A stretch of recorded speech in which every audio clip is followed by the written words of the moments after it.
대구 불교방송 사장님도 하셨고 은혜사 주지스님 하시는 동안에 이 경상도 우리 불교를 크게 반석 위에 올려놓으신 법다 스님 앞에서 이렇게 말씀을 올리려고 하니까요, 두렵고 겁나는데 떨리는데요, 생각을 고쳐먹기로 했습니다. 오늘 참 행복한 광영된 날이다. 앞에서는 법다 스님께서 이끌어 주시고 뒤에는 부처님이 백으로 든든하게 받쳐주시기 때문에 잘 될 것 같습니다. 다시 인사드립니다. 반갑습니다.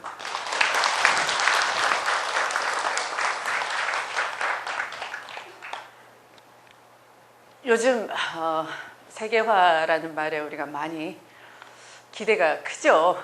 지금은 이 지구온난화나 또 여러 가지 기상이변, 또 이대로 탄소를 배출하는 경제성장 방식 안 되겠다 하는 그런 얘기 자꾸 들으면서, 그럼 앞으로 이 지구가 종말이 가까워졌구나, 그러면 인간은 어떤 행동을 해야 되며 어떻게 이끌어 가야 되는지 정말 고민스럽죠. 그래서 세계가 하나의 목표를 가지고 서로 협력하지 않으면, 어떤 약속을 해놓고 안 지킨다 그러면 안 되는 그런 세상이 됐습니다. 그래서 어느 특정 지역의 환경오염이 지구 반대편에도 나쁜 영향을 미치고, 아프리카의 오랜 기근, 가뭄 이런 것들이 결국 지구 북반구의 산업화된 나라들이 뿜어낸 이산화탄소 때문에 장기적으로 기후변화를 일으켜서 비가 와야 될 때 안 오고 엉뚱하게 아프리카에 눈이 오고요.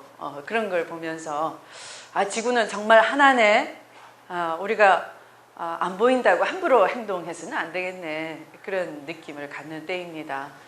그래서 우리 정치도 대한민국 이 지역 안에서 벌어지는 정치지만 세계하고 보조 맞추고 발 맞추지 않으면 우리가 엉뚱한 방향으로 가게 되고 끝내는 우리 자신에게 화를 미치게 된다. 정말 부처님 말씀 하나도 틀린 게 없습니다. 모든 인과응보의 이치에 따라서 우리가 남보지 않는데 하는 행동이 고스란히 우리한테 화가 돼서 돌아올 수 있고, 반대로 우리가 잘 행동하면은 복이 돼서 돌아올 수 있다는 부처님 가르침대로 정치도 그렇게 하지 않으면 안 되는 거예요.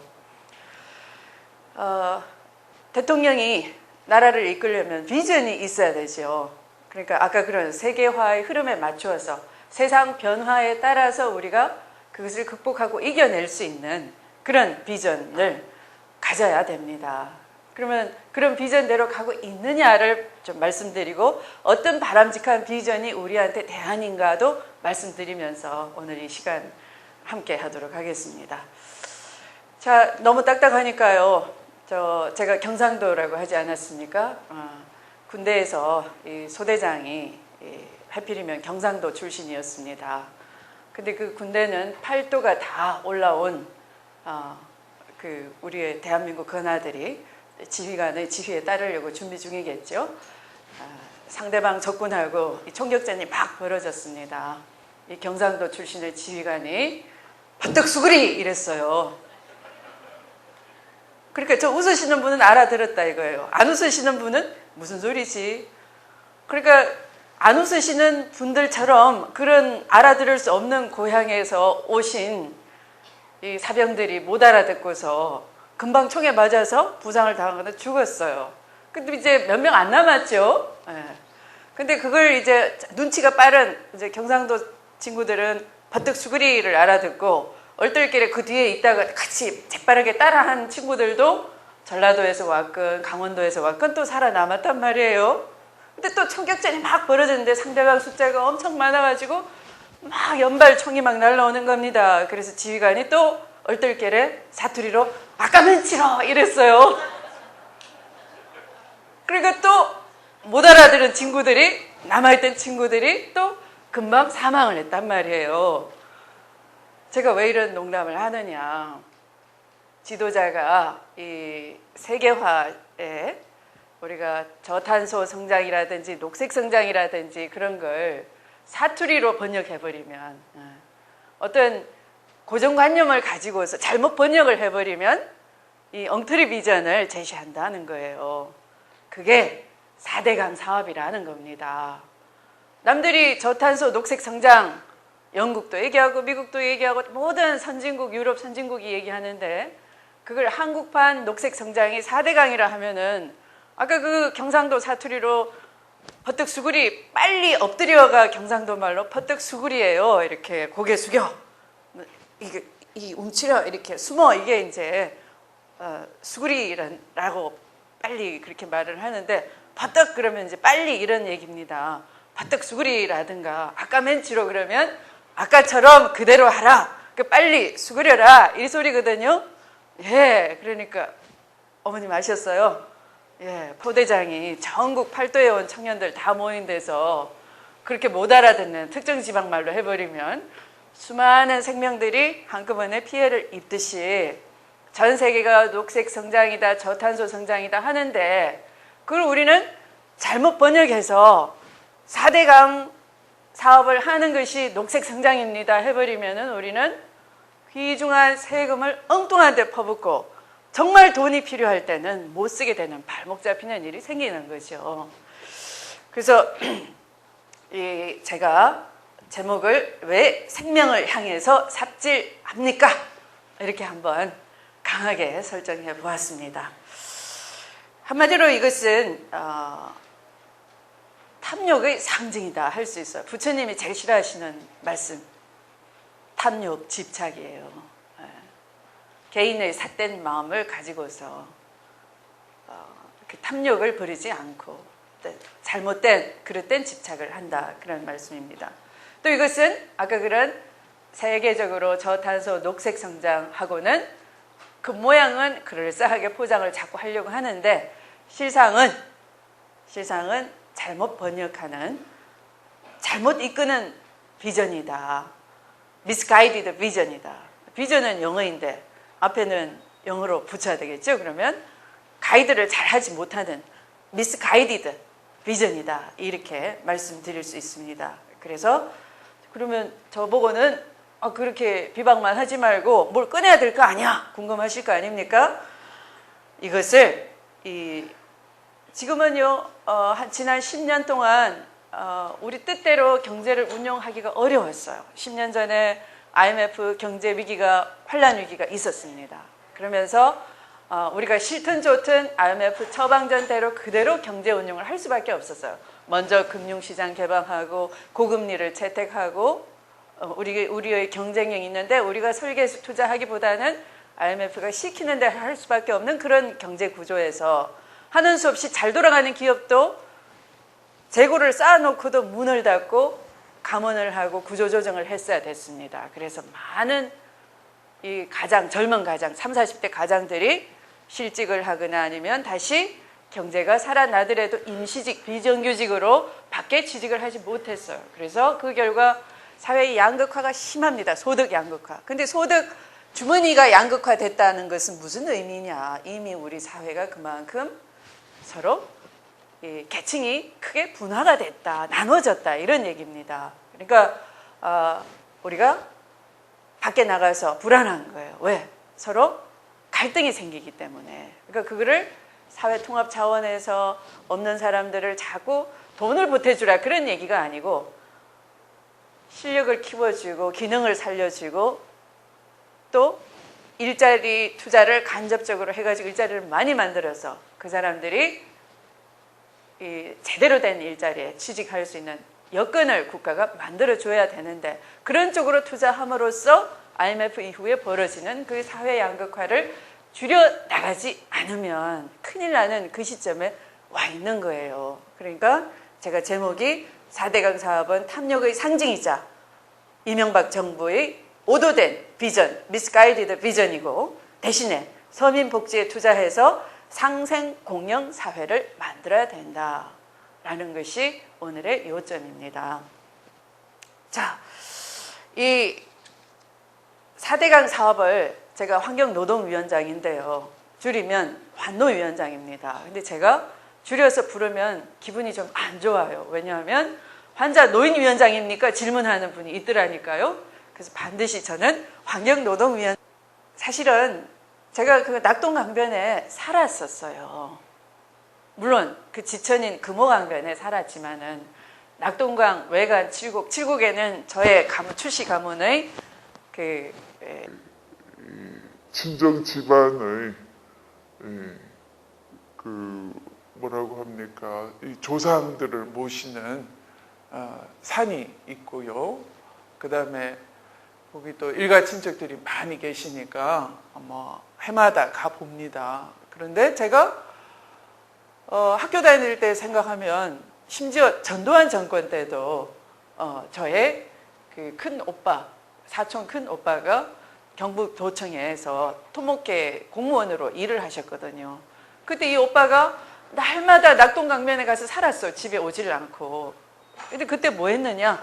전두환 정권 때부터 낙동강은 그 본류의 홍수 예방 사업을 열심히 했어요. 외국 돈을 빌려와가지고 차관을 얻어와가지고 그 다음에 또 IMF 때 뭐 했습니까? 공공근로 사업을 통해서 갑자기 실직한 분들을 또 놀고 있는 건설업 중장비를 다 투입해가지고 강준설을 해야 된다 했을 때 제일 열심히 한 데가 낙동강, 그 다음에 한강인 거예요.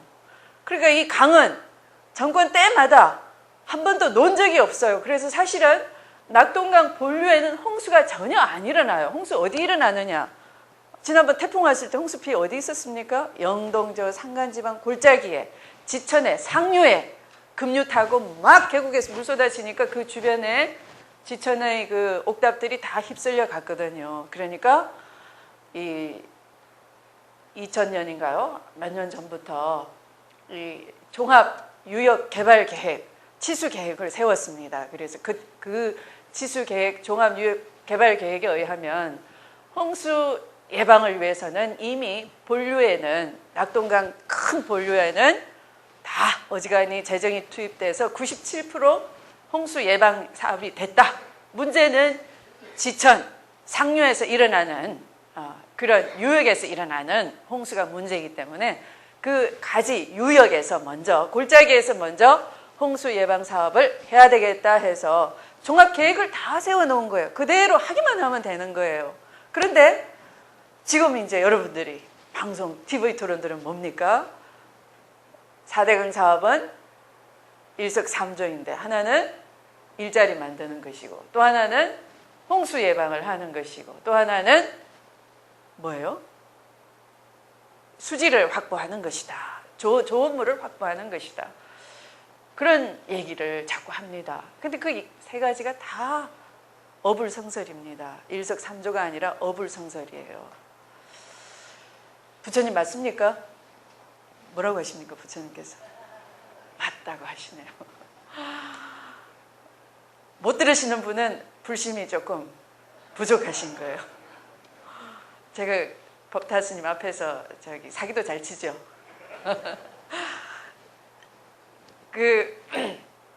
왜 어불성설이냐? 홍수 예방 사업이라고 하는 이유는 아까 심지어 전두환 정권 때부터도 차관을 빌려와가지고 열심히 홍수 예방 사업을 했는데요. 전두환 대통령이 자서전을 냈을 때 뭐라고 냈습니까? 무슨 한강에서 뭐 낙동강까지인가 뭐 그런 자서전을 냈어요. 그러니까 모든 통치자들은 당대에 홍수가 일어나거나 가뭄이 일어나면 뭐예요? 내가 실덕을 해서 그렇다라고 국민들이 원망을 할까 봐서 실제 치수 사업을 열심히 합니다. 홍수 예방 사업을. 그래서 그때서부터 했기 때문에 홍수 예방은 이미 이루어진 건데 왜 홍수 예방 사업이라고 하느냐? 홍수 예방 사업이라고 해야지만 뭐예요? 바로 돈을 투입할 수 있거든요. 그러니까 국가재정법에 재해 예방 사업에 대해서는 바로 재정을 투입할 수 있도록 어떤 절차를 안 거쳐도 되도록 예외 규정을 둔 거예요. 그러니까 이걸 홍수 예방 사업이라고 둘러대는 겁니다. 국가재정법의 여러 가지 국회 심의 다 받아야 되고 사전 환경성 평가 다 받아야 되고 이런 절차를 피하기 위해서 이것이 홍수 예방 사업, 재해 예방 사업이다. 그렇게 먼저 말을 갖다 붙인 겁니다. 그러니까 의도가 뻔하죠. 그죠? 그다음 두 번째, 수지를 확보하는 것이다. 정말 낙동강 가보시면요. 지난 몇 년 동안 특히 작년에 많이 가물었어요. 그래서 가물면 무엇이 부족합니까? 농사지을 물도 부족할 것이고 우선 먹는 물도 부족할 겁니다. 그래서 일단 좋은 물을 확보를 해야 되는데, 그러면 4대 강으로 댐을 만들고, 보라는 건 댐이 작은 댐이에요. 소양강 댐처럼 큰 댐도 있지만 또 강을 막아가지고 이 보를 만들기도 하는 겁니다. 그럼 그 보를 막아서 낙동강에는 구미공단도 있고 저 위에 무슨 성서공단도 있고 뭐 다 공단들이 다 있지 않습니까? 국가공단, 지방공단 다 있어요. 그런 물들을 가둬가지고 놔둔다고 먹을 물이 확보가 되겠습니까? 안 된단 말이에요. 그러니까 물 양은 늘어날 수 있어도 마실 물은 없어져요. 왜?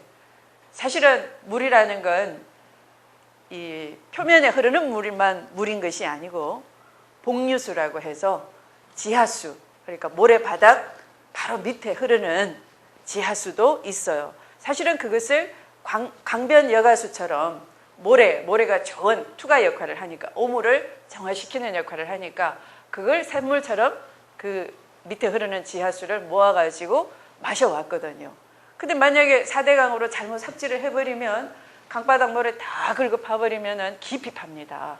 그걸 다 해버리면 어떻게 되겠어요? 마실 물마저도 없어지게 되는 거예요. 그냥 썩은 물만 가둬놓게 되는 거예요. 보기는 좋겠죠. 뱃놀이 하겠죠. 그죠?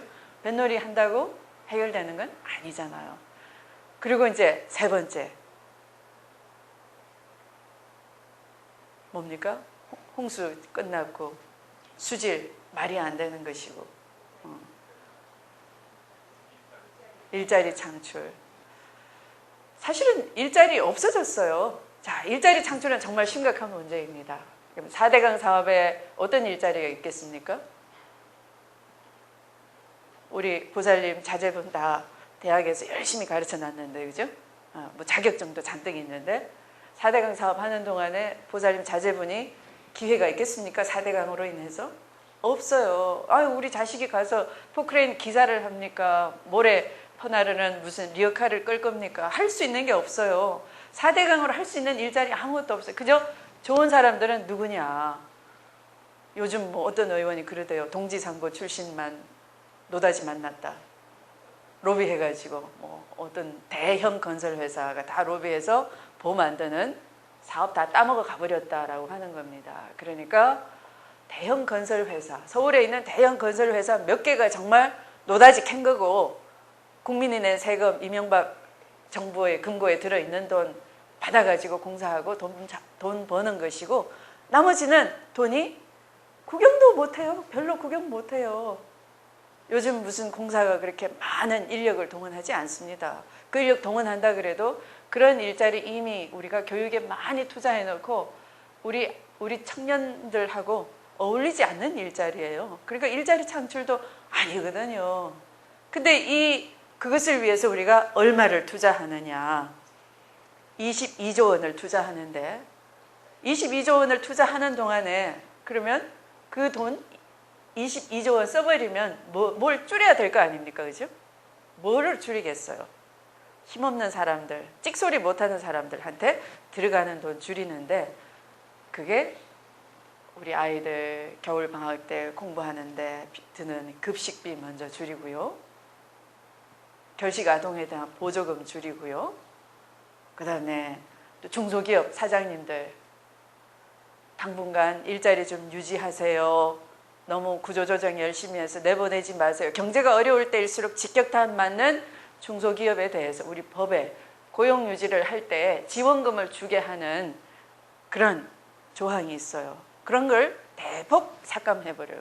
중소기업 사장님들이 정치자금을 낼 수 있습니까? 청와대 가서 항의할 수 있습니까? 맨날 경제단체 장 오찬한다 그러면 아까 그런 동지상고 출신이 있는 대형 기업들하고 오찬하지, 중소기업 사장님들 불러서 무슨 이런데 발언권 주지 않거든요. 그러니까 중소기업에 지원하는 고용유지 지원금 대폭 삭감해버리고, 제가 어떻게 하느냐, 노동위원장이니까 하는 거예요.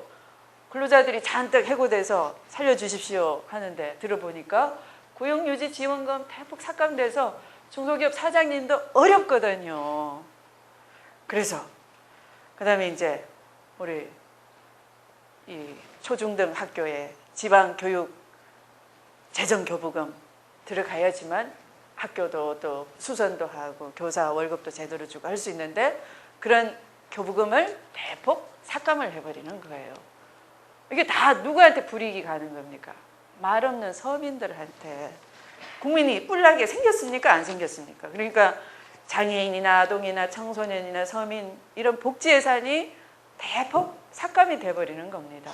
그러니까 이 복지 예산이 삭감됐다 그러니까 아니다. 지금 현 정부 들어서서 복지 예산이 대폭 늘어났다 하는데 뜯어보니까 뭐가 늘어났느냐. 저 강남에 보금자리 주택 하는데 그 돈을 서민을 위한 복지 예산이다라고 부풀려 놨어요. 뜯어보니까 그걸 그냥 주는 주택이라면 복지라고 할 수 있는데요. 민간 분양분까지도 그 속에 집어넣어 놨어요. 그러니까 이게 숫자 부풀리기, 통계 부풀리기 해서 얼렁뚱땅 국민 비판을 넘기려고 그렇게까지도 생각을 하더라니까요. 자, 우리나라는 아직까지는 GDP 대비 국가 부채가 심각하지는 않습니다. 그래서 그것도 또한 4대강을 할 수 있다는 근거로 이 정부는 말을 하고 있습니다. 보통은 프랑스, 독일, 카나다 같은 나라는 GDP 대비해서 국가 부채가 한 60% 됩니다. 우리나라는 현재 36.9%, 굉장히 낮은 수준이긴 하죠. 그런데 그런 프랑스나 독일이나 카나다가 국가 부채를 60% 되는 그 구성 내용을 따져보면 그건 다 이 사회 양극화를 해소하기 위해서 좀 더 없는 사람들한테 돈을 나눠주느라고 진 국가 부채입니다. 국가 부채는 뭐냐면은 정부가 민간한테 지고 있는 빚인데 한마디로 말하면 뭐냐? 걷어들이는 세금보다도 나가는 세출이 많다 그런 얘기예요. 쓰는 돈이 많기 때문에 걷어들이는 세금보다 쓰는 돈이 많기 때문에 국가 부채가 많다는 것인데 걷어들이는 세금을 있는 사람한테 많이 걷어가지고 없는 사람한테 많이 푸느라고 진 부채가 프랑스, 독일, 카나다는 60%인데 우리나라는 뭐냐? 세금을 그냥 비슷하게 많이 다 걷었습니다. 걷어가지고 이 복지 예산으로 쓰기보다는 뭐 공무원 인건비나 그냥 이 서민한테 그냥 그다지 들어오지 않은 어떤 저런 큰 무슨 관공서 짓는데 어디 가면은 어느 시인가 성남인가요? 어딘가 가면은 저 외국의 유명한 호텔보다 이 시청사가 더 화려하다면서요. 그렇게 돈을 써버리니까 이 국가 부채는 낮다 하더라도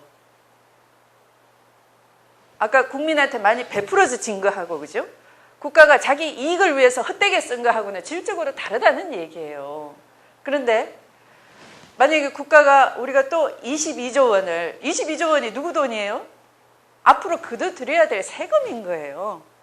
앞으로 세금을 4대강에 집어넣으면 그만큼 국민 주머니에서 많이 훑어내야 되는 겁니다.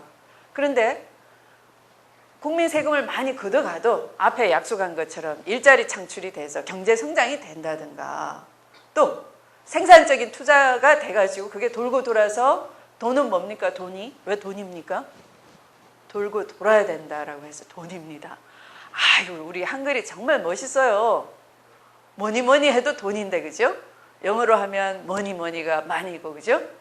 예, 한글로 하면은 돈이, 우리말로 하면은 돌고 돌아야 된다. 뭐니 해도 돈이 최고죠. 근데 부처님 앞에서도 그냥 빈손으로 오시면 안 됩니다. 이 돈이 돌고 돌아야 되는데 만약에 생산적인데 투자가 된다면 어떻게 되겠어요? 일자리 만들어지고 우리 임금으로 돌아온다든지 또 임금을 많이 받아가지고 옆에 가서 밥집에 가서 밥 먹으면은 그 음식점 사장님이 입이 턱에 걸린다든지 그런 일이 생기겠죠. 그래서 돈이 이 투자 유발 효과가 있는 고용을 유발시키거나 다른 생산을 유발시키거나 하는 그런 효과 있는데 투자되는 것을 우리가 생산적인 투자라고 하는 거예요. 그러니까 어떤 미래 성장 동력 사업에 투자를 해서 전체 경제 성장을 높여버리면 세금이 많이 자동으로 걷어들여서 국민 부담이 안 될 것이고, 생산적인 데 투자하면은 또 돈이 돌고 돌아서 국민 부담이 안 될 것이고, 그렇게 되는 게 제일 최고의 지도자인 거예요. 그렇게 만드는 거지. 그런데 나쁜 지도자는 뭐냐? 고용 유발도 못 시켜요. 생산적인 데 투자도 안 돼요. 그래서 결국 경제 성장도 안 돼요. 그러니까 뭐예요? 여러분, 세금 많이 내십시오. 세율을 올리는 겁니다. 지금 당장은 세금 좀 깎아줬어요. 특히 종합부동산세 대폭 깎았습니다. 그래서 이 집 큰 거 있는 분들은 지금 굉장히 기분이 좋습니다. 연말에 해피합니다. 엊그저께 고지서가 날라갔거든요. 근데 그때 잠깐뿐이에요. 이제 어떻게 할 겁니까? 이 경제 성장도 못 시켜, 생산적인데 투자도 못해. 이제 여러분, 한동안 좋았습니다. 이제 휴식 끝, 지옥으로 가십시오 하면서 세율을 왕창 올릴 수밖에 없는 거예요. 그게 있는 돈 쓰는 게 아니고 미래의 세금을 담보로 하는 돈이기 때문에. 그래서 이 22조 원 쓴다는 것이 그냥 우리가 그냥 편안하게 쓰면 쓰나 보다, 내 돈 아닌데 뭐 이렇게 할 게 아닌 거예요. 여러분한테 이제 빚독촉 할 날이 가까워진다라는 거예요. 이게 또 문제는 뭐냐? 환경을 파괴해버리는 거예요. 자, 아까 제가 이 나쁜 물을 먹을 수밖에 없는 볼을 가둬놓고 썩은 물 된다고 했지 않았어요? 근데 그거 창피할 거 아닙니까? 이 정권에 자존심이 걸려있죠? 일정하게 수지를 유지해야 됩니다. 그러면 어떻게 하겠어요? 그 낙동강변에 지금은 투자를 해준다니까 지역 주민들이 기분이 좋습니다. 근데 조금 있다가는 이제 실체가 드러나요. 어떻게? 여러분, 이 물 깨끗 원이 1차적으로 드는 돈이에요. 얼마 들지 모릅니다. 얼마를 내라고 해요. 그게 무슨 4배가 늘어날 수가 있어요. 한 100조 이상 드는 사업으로 변모, 괴물처럼 우리한테 다가올 수가 있는 겁니다. 그건 국가 차원에서 그렇다 치고, 중앙정부에서 그렇다 치고, 지방정부 단위로도 낙동강변을 끼고 살아야 되는 무슨 저기 이 지방자치단체들, 시군들 이제 수질 유지, 여러분들이 버린 물 때문에 수질 유지 어렵다, 해야 된다라고 해서 계속 지방세 내라고 할 겁니다. 지금도 전라도에 가면은 새만금이 있는데요. 새만금 수질 유지한다고 난립니다. 거기 있는 자치단체들 수백억씩 시작했어요. 유지 관리할 때는 당신들이 하세요. 하려면 세금 내야 되는 겁니다. 얼마나 허리가 휘는 일이겠습니까? 제가 얼마 전에 대구를 갔더니 여러분은 모래, 그러면 그 모래가 어떻게 생기는 겁니까? 바위돌이 깨져서 조약돌이 되고, 조약돌이 싹 세월이 흘러가지고 부딪혀가지고 모래가 생기는데, 그 모래는 자자손손, 여러분 며느리 보시면 집 한 칸 만들어야죠. 데리고 살 수 없지 않습니까? 그러니까 우리가 자식을 번성시키듯이 그런 자연자원도 자자손손 나눠 쓰는 거지. 우리가 다 파먹어버리면 안 되는 거거든요.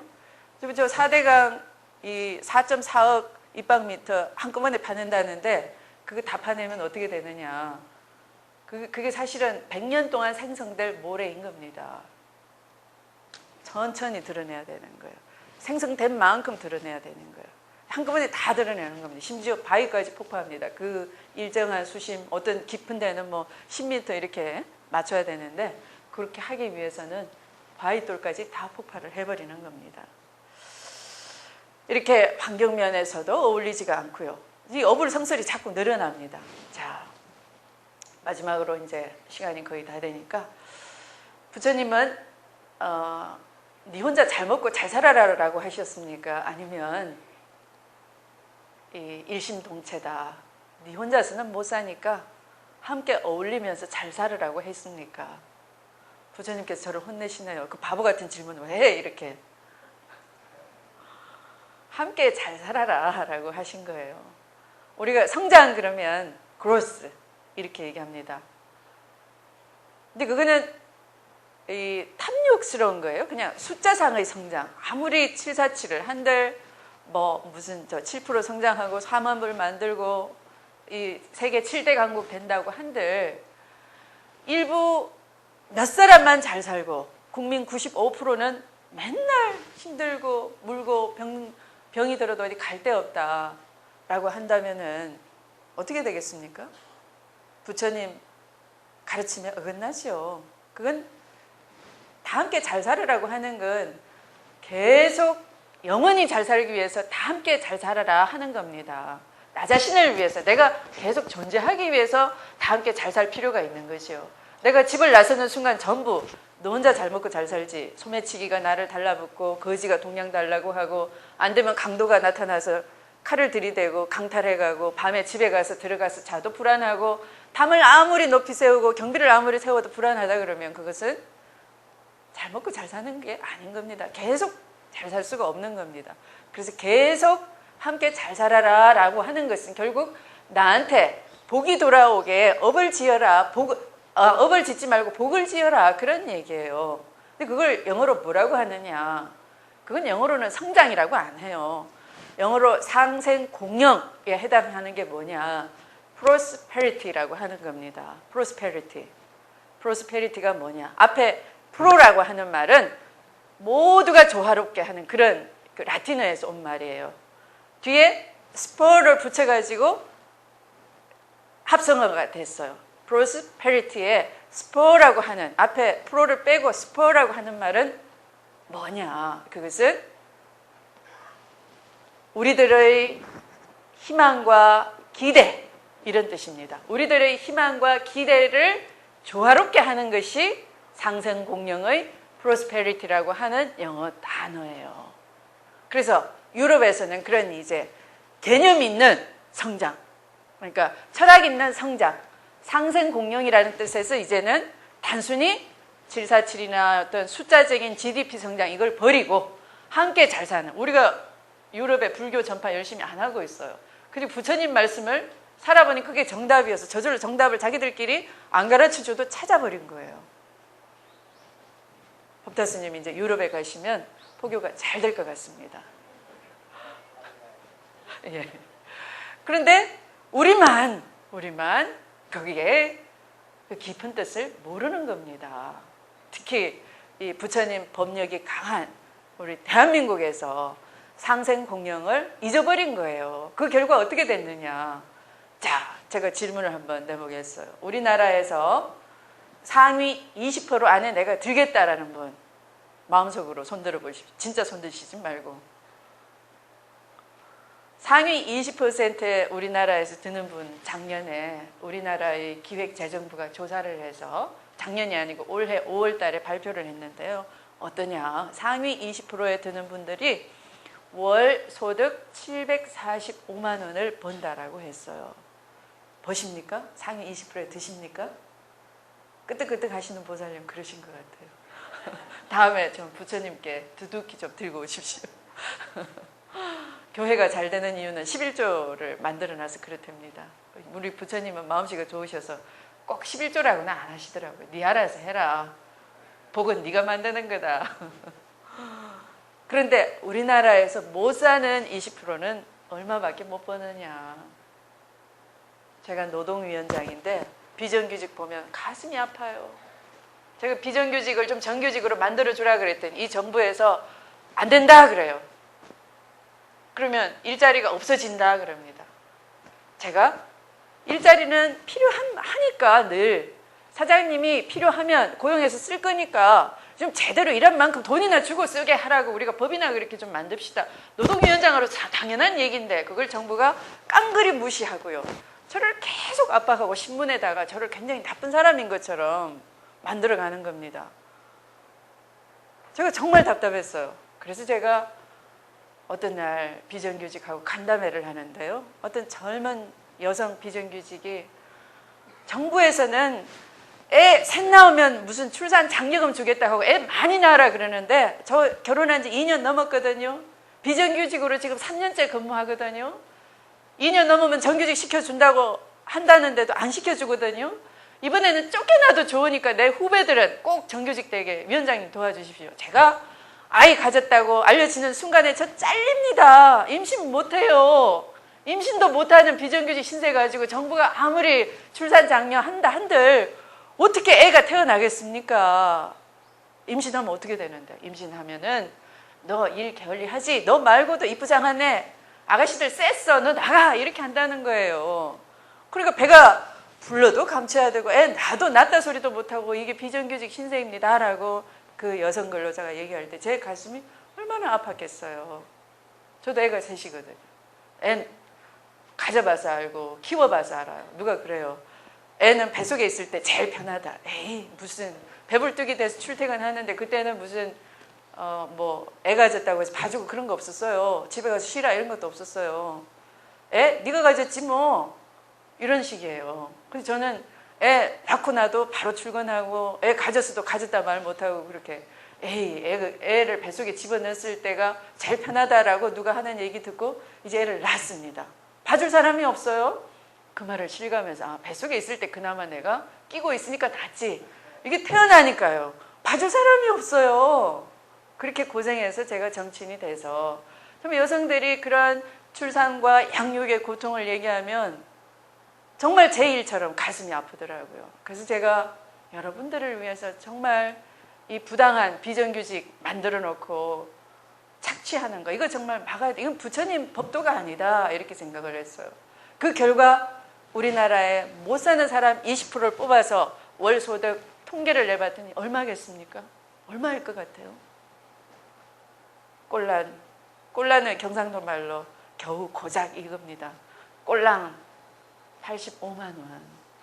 아까 745만 원 잘 사는 20%가 버시는 건데 없는 사람 20%는 85만 원. 그게 상생 공령이 되겠습니까? 법을 그렇게 비정규직을 정규직 못되게 자꾸 해놓고 되겠습니까? 그걸 이번에 지켜낸 거예요. 아주 어렵게 지켜낸 겁니다. 하도 저한테 인신공격하고 비방을 해서서 저도 평판을 소중히 여기는데 아, 이대로 가다가 추미애는 정말 그 괴상망측한 여자 이렇게 되면 제가 어떻게 정치적으로 성공하겠어요. 그런데도 그런 불이익, 부당한 폄훼 이걸 이겨내 참고서라도 이 없는 비정규직을 위해서는 정말 일한 만큼은 이 월급을 주면서 쓰는 그런 사회 만들어야지만 없는 20%도 희망이 좀 있겠구나. 그 85만 원 벌어가서 뭐 하겠습니까? 교통비 쓰고 라면 끓여 먹고 죽도 못 먹어요. 그리고 또 일터에 나가면 끝나는 거예요. 뼈 빠지게 일했는데 계속 그렇게 하면은 자식을 가르치겠습니까? 학교를 보내겠습니까? 가난이 대물림되면 뭐예요? 계속 그렇게 살아야 되는 거예요. 그럼 부처님 이치하고 안 맞는 겁니다. 그러니까 앞으로 이제 이 서민이나 또 교육이나 복지에 대한 투자가 반드시 필요해요. 그래야 그게 이제 강한 나라, 튼튼한 나라가 되는 겁니다. 우리 사회가 병들면 어디서 병들겠어요? 제일 없는 사람한테서. 지금은 전염병이요. 어떤 돌연변이가 생길지 모릅니다. 예방약으로 안 돼요. 그러니까 똑같이 넌 못해줄지언정 병원에 가고 싶으면 갈 수 있고 교육에 투자를 해서 좀 기회를 열어주고 해야지만 바로 그런 전염병이 돌아도 정말 전염병이 돌아도요. 그냥 세수할 새도 없이 일터에 나가야 되고요. 애 뭐 잘 있는지 없는지 돌아볼 여지도 없으면 애가 병이 걸렸다는데 어떻게 하겠습니까? 방치되죠. 그런 애들이 돌아다니면 잘 사는 부잣집에 다니는 학교에 똑같이 다니는데 똑같이 전염되는 거예요. 그러니까 부처님 이치가 너 혼자 잘 먹고 잘 살아도 돼가 절대 아닌 거예요. 아무리 복을 빌어보십시오. 안 돼요. 그게 바로 부처님 말씀처럼 프로스페리티 해야 된다. 상생공령 해야 된다로 가야 됩니다. 그래서 국가가 성장하려면 우리 사회 구성원들 전체다가 희망과 기회, 아까 프로스페리티에 담긴 뜻, 우리의 희망, 우리의 기대, 나 혼자의 꿈, 내 혼자 출세하겠다 그게 아니고 우리 이웃들과 함께 똑같이 보조 맞추어서 조화롭게 상생 공양해야 되겠다 하는 그런 철학 있는 비전, 철학 있는 지도력이 정말 아쉬울 때 왜 해필이면 그 4대강을 꺼내가지고 한숨이 자꾸 나왔어요. 한숨 쉴수록 뭡니까? 정치 잘 못해가지고 한숨 자꾸 뿜어내시면 어떻게 돼요? 이산화탄소 한숨 속에는 CO2가 많습니다. 그게 자꾸 뿜어져 나와요. 녹색 성장이 못 되죠? 근데 우리 자꾸 웃으면 어떻게 돼요? 산소 바이오주스가 자꾸 전염이 돼서 그게 녹색 성장인 겁니다. 그래서 지도자가 버떡 수구리라고 엉터리 말을 해서 다 죽게 하거나 아까맨치로 해가지고 또 죽게 하거나 그렇게 하면 안 되고 나날이 변화되는 세계에 발맞추어서 우리가 앞서 나가면서 상생 공영할 수 있는 그런 지도력을 가져야 되고 우리 불자들의 그런 깨달음과 또 이 조화로운 마음 속에서 우리 불자의 세계가 된다면 저는 그런 지도자도 나타나서 바로 잡아주리라 생각합니다. 성불하십시오.